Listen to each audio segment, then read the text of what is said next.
राधे राधे दोस्तों, मैं आपका अपने YouTube चैनल राधा रानी की वक्त में एक बार फिर से स्वागत करती हूँ। मैं आज आपको मोक्षदा एकादशी की कहानी सुनाने जा रही हूँ। ध्यानपूर्वक सुनिए भक्तों, इस कहानी को सुन के मोक्ष प्राप्त होता है और अगर आप एकादशी का व्रत रखते हैं तो निश्चित ही मोक्षदा एकादशी की कहानी सुनने से और व्रत रखने से मोक्ष प्राप्त होता है। इसलिए ध्यानपूर्वक सुनिए। भगवान श्री कृष्ण बोले, मार्गशीर्ष माह के शुक्ल पक्ष में आने वाली इस एकादशी को मोक्षदा एकादशी कहते हैं। यह व्रत मोक्ष देने वाला तथा चिंतामणि के समान सब कामनाएं पूर्ण करने वाला है, जिससे आप अपने पूर्वजों के दुखों को खत्म कर सकते हैं। इसका माहात्म्य मैं तुम्हें सुनाती हूँ, ध्यानपूर्वक सुनिए।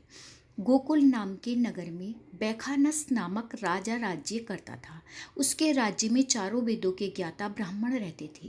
वह राजा अपनी प्रजा का पुत्रवत पालन करता था।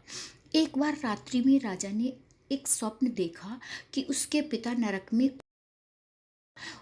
में है और उसे बड़ा आश्चर्य हुआ। प्रातः वह विद्वान ब्राह्मणों के पास गया और अपना स्वप्न सुनाया। कहा, मैंने अपने पिता को नरक में कष्ट उठाते देखा है। उन्होंने मुझसे कहा है कि हे पुत्र, मैं नरक में पड़ा हूँ, यहाँ से तुम मुझे मुक्त कराओ। जब से मैंने ये वचन सुने हैं तब से मैं बहुत बेचैन हूँ। चित्त में बड़ी अशांति हो रही है।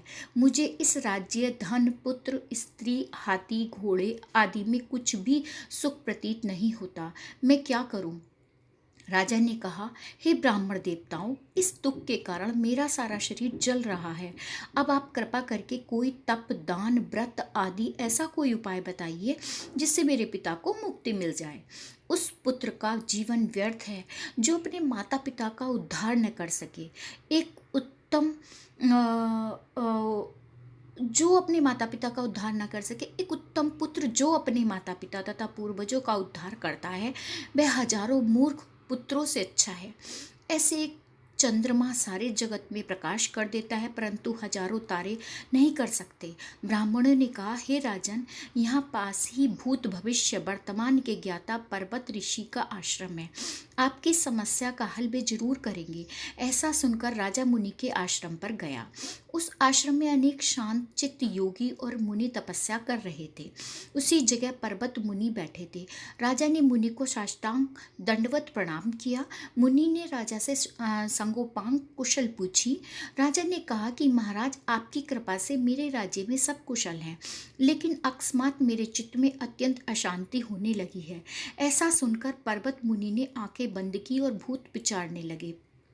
फिर बोले, हे राजन, मैंने योग के बल से तुम्हारे पिता के कुकर्मों को जान लिया है। उन्होंने पूर्व जन्म में कामातुर होकर एक पत्नी को रति दी, किंतु सौत के कहने पर दूसरे पत्नी को ऋतुदान मांगने पर भी नहीं दिया।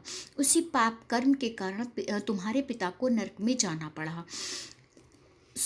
इसीलिए आप जो हैं, ये तुम्हारे पिता जो है नरक में चले गए हैं। लेकिन इसका उपाय मैं आपको बताता हूँ। तब राजा ने कहा, इसका उपाय बताइए। मुनि ने बोला, हे राजन, आप मार्गशीर्ष एकादशी का उपवास करें और उस उपवास के पुण्य को अपने पिता को संकल्प कर दें। इसके प्रभाव से आपके पिता की अवश्य ही नरक से मुक्ति होगी।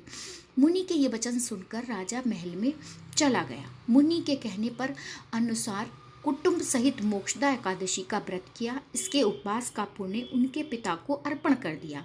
इसके प्रभाव से उसके पिता को मुक्ति मिल गई और स्वर्ग में जाते हुए वे पुत्र से कहने लगे, हे पुत्र, तेरा कल्याण हो।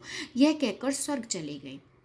मार्गशीर्ष मास की शुक्ल पक्ष की मोक्षदा एकादशी का जो व्रत करता है, उसके समस्त पाप नष्ट हो जाते हैं। इस व्रत से बढ़कर मोक्ष देने वाला और कोई व्रत नहीं है।